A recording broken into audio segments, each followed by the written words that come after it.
Hello and welcome to Property Question Time. My name's Stephen Galpin and this is the programme where you can have all your property related questions answered by our team of experts. And with me today are Jason Antill, Managing Director of PRE Surveyors with offices in London, Croydon and Bristol. Welcome, Jason. Thank you. Your first time on the programme, so special welcome to you. Thank you very much. And sitting with you is John Howard, property developer, author and public speaker, and as I always say, a jolly good chap to boot.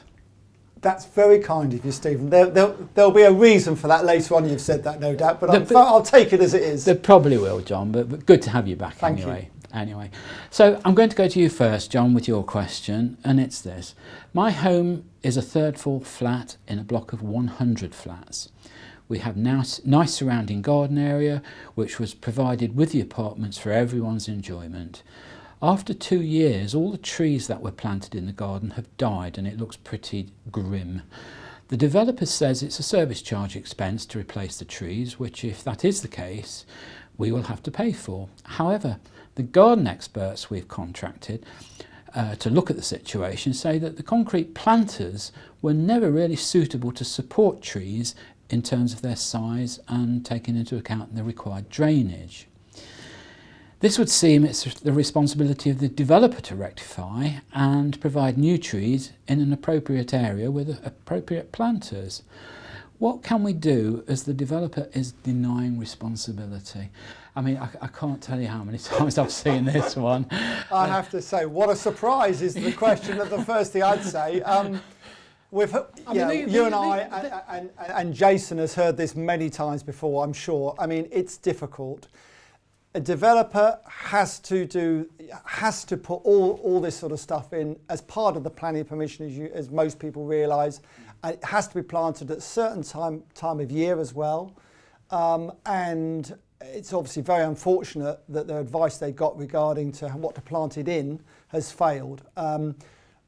Lawyers, no doubt, would make a fortune out of this case because both sides probably have a very good point. The fact is, unless you're willing to sue the developer, I doubt very much the developer is going to come back and do it. So if the money is split between 100 of you, it isn't going to be very much to plant a few trees. No, and I think well, you say that, John, you want to get on with it, really. These trees these days.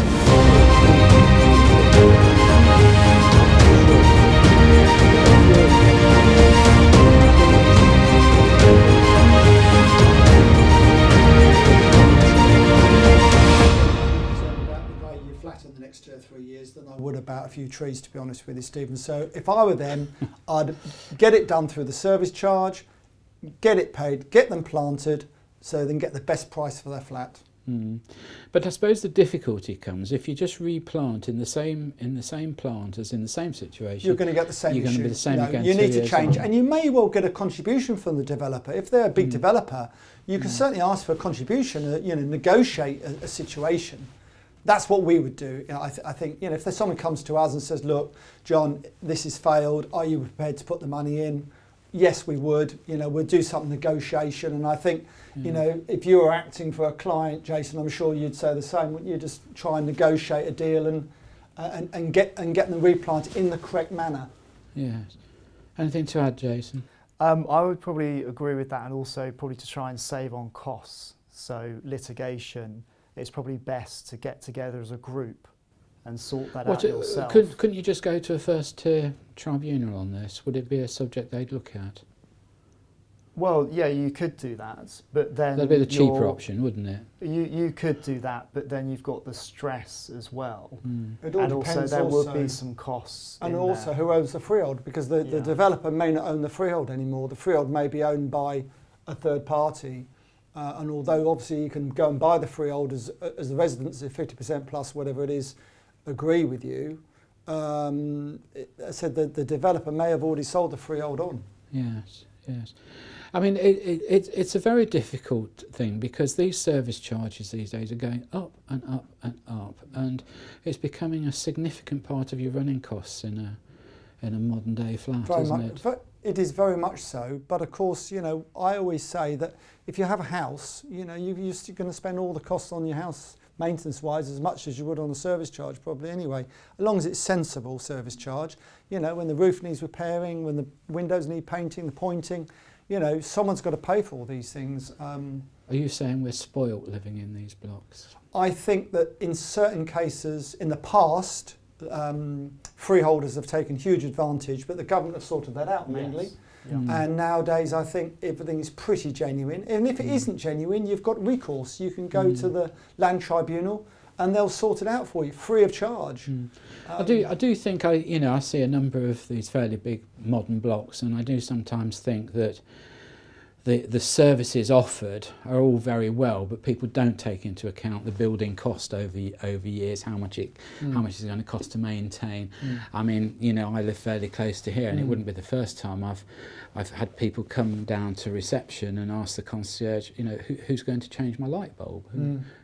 Almost what time's dinner served. I suppose you will if they pay you enough, presumably. Stephen, you're happy to do that? If anybody's watching, I could do with a part-time job. So that's it. We know that's not true. All right. So I think, Jason, as you quite rightly say, litigation can be expensive. Yes. There is cost, so it would need to be something that But you do you could together. also go for a firm of surveyors, which would be cheaper than the lawyers, probably, to be fair, to negotiate the situation. How much do you think a landlord or freeholder would listen to a firm of surveyors if they came down on the side of the residents? I think they would listen, because any Definitely. professional person contacting you via writing or letter would probably put you into action and actually do something about it. But I think, as John was saying, the first thing we really need to look at is the ownership of that building. Yeah. And if there's any covenants in that long leasehold, which may actually say that any external areas are not to do with the original freeholder. So I think that's the first thing you need to look at, than jumping the gun. Okay, yeah. I think any kind of litigation has to be thought about very carefully. Negotiate is my advice. Yeah. Always negotiate. Yeah. Okay, all right, gents, thank you very much for that. Jason, right, your first question on property question time. Here we go. This again is really a sort of service charge matter. I live in an apartment block with a ground floor property, along with 3 other residents on this floor. The building is now 25 years old, and the 2 lift cars require replacement.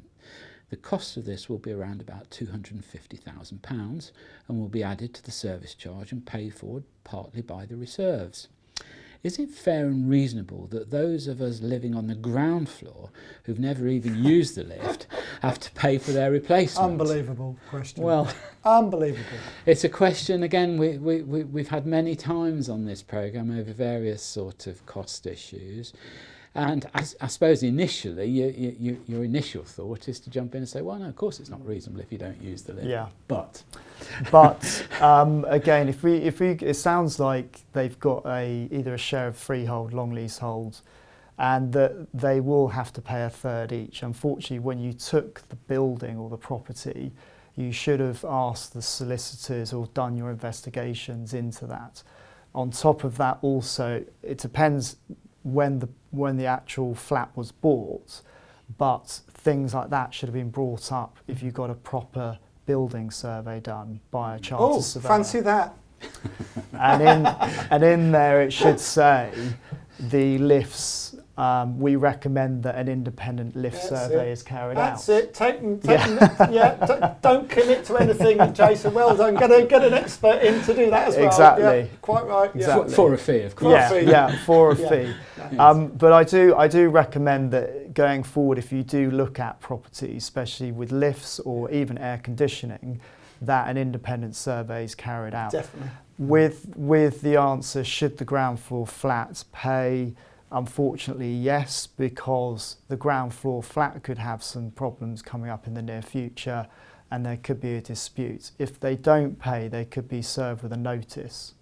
It depends on if it's a share freehold or not, but they could be served and they could get into some difficulties. Okay, John, you're a developer. How closely do you look at the life of product that you put into your buildings? How much of a consideration is it? I think it's very important. I mean, the building we just finished in Ipswich, 150 flats, 20 stories high. I mean, what I would say on that is that I'm surprised the cost of the actual lift and the or the gubbins that go with the lift is that much, because the lifts we put in there. There's 3 of them here, remember? Yeah, well, But there was the 3. Yeah, 3 lifts. Well, we've got 7 lifts where we are, and the cost of all 7 lifts isn't as much as that. So I'd question. I want to see some prices. That's the first thing I want to see. Make sure it's been tendered. Make sure it's been tendered properly. I want to know whether there's most decent developments these days, which are managed correctly, have a sinking fund. Yeah. How much is in that sinking fund to go for a rainy day for things like this to happen? How much, can you do 1 lift this year and another lift another year? You can be sensible about it, but of course everybody in the block has to pay. Yes. Okay, all right, gents, thank you very much. That's all we've got time for in this half of the show. Join me again after the break.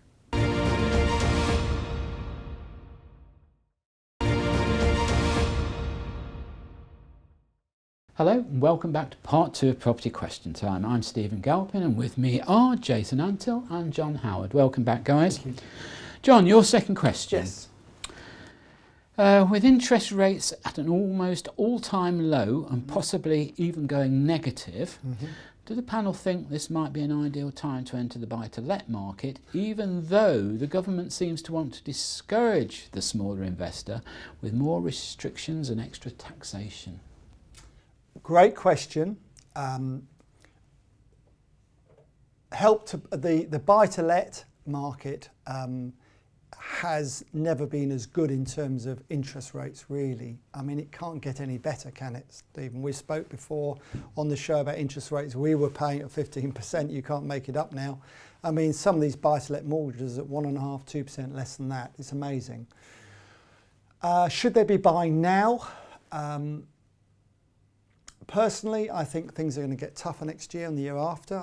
I believe that properties prices are fueled by employment, and employment is clearly going up, and I think that would have unemployment is going up, and that will have a negative effect on prices. However, it's a micro market. Some areas won't go down, some areas will go down a bit. Some areas, if there's a lot of unemployment in that area, may go down quite a lot.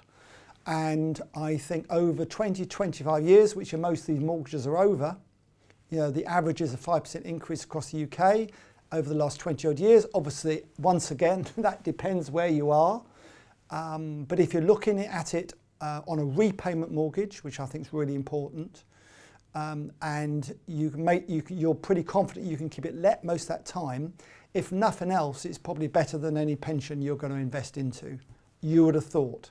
So overall, if you're just looking for a very safe haven, and it's a great way of saving money for your pension by having to pay a mortgage every month and pay it off.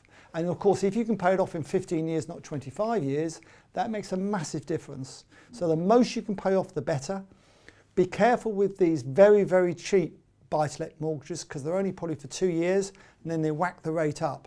So you might be better to look at one that's for 5 or 7 years rather than the 2 years. I think we ought to just mention there, John, that property can't be or can't formulate a pension plan. No, not at all. Absolutely. But nevertheless, but you can compare it. It can be a de facto pension. Exactly. Can't it? Yeah. You can compare it with putting the money with a broker or whatever. So.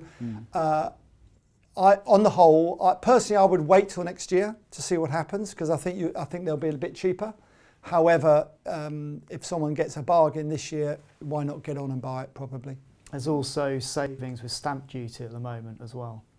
Yeah, there is a little bit. I mean, you're paying 3%. It's still 3% for a second home. But you're right. It's a little bit cheaper. Threshold's been raised. So it's a little bit cheaper. Everything helps, but of course that is fueling the market.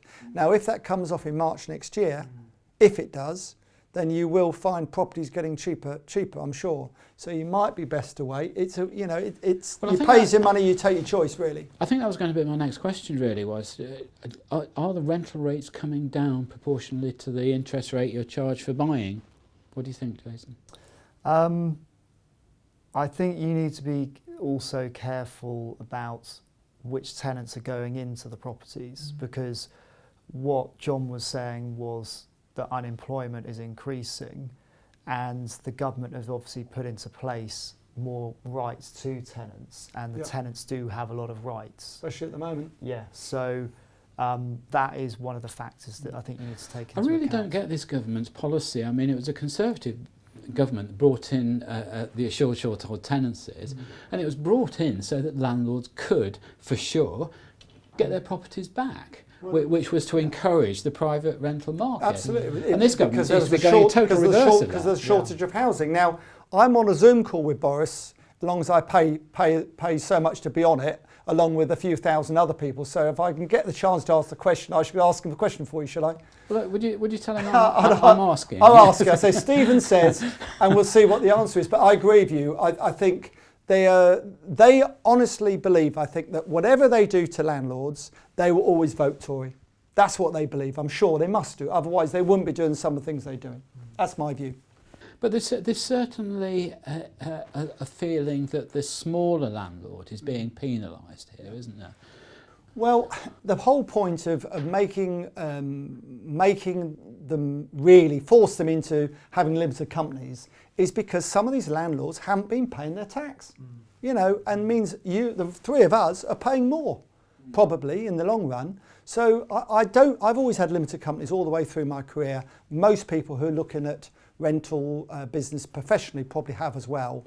But there's people not paying capital gains when they sell their second homes. There's people who are not declaring their rents. You know, so that's why the government have done it, because with an annual return as a limited company, you've got no way out. You have to do your annual return. Sure.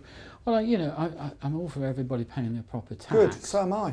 But you know, certainly the private rental market has helped the government in alleviating the accommodation shortages that we've had for the last 15, 20 years, I suppose. And what I also would say, and you do a lot of surveys around the country, Jason, but I look around the country, most areas of the country I'm around most of the time seems to be, and the quality of the accommodation in most places these days is pretty good. It's not like it was 20, 30 years ago. This accommodation is a reasonable quality. And I think that's, you know, so really the private landlord has done the government a huge favour. Well, I think so, but you know, you do wonder where it's going. You do. I mean, I think we've said before on the programme, John, the latest housing minister has sort of said he wants to regulate, for instance, so that every tenant is entitled to have a pet in the property. Well, lovely. I wouldn't like to be the sort of district judge trying to evaluate whether the landlord's lease or the government's insistence on allowing animals in apartment blocks in particular takes precedence. I don't know. What do you think, Jason? I think it's difficult because you've got, as I said, tenants wanting to take space, and I don't know if you want to bring up the COVID situation where a lot of people in London have now started to move out, and that is because they can now work from home. So they're all moving to Ipswich. Moving to Ipswich. Suffolk. Yeah. Sorry, where's that, John? Yeah, Suffolk. Ipswich. So you've got this where if you want more outdoor space, so if you want a pet or something like that, you probably need some outdoor space for that. And a lot of the properties in London don't have that. So why would you legislate to insist on it? It's well, just crazy. I don't know. The one thing I would say is with the leaseholds in flats where you have to get permission to have your pet. Of course, that is to protect all the other residents and protect your investment. Yes. So it's a bit crazy. But you know, this business of moving out because of COVID, moving out to the country, well, yeah, great idea. You are going to get better value for your money. You're going to get more property for your buck, aren't you?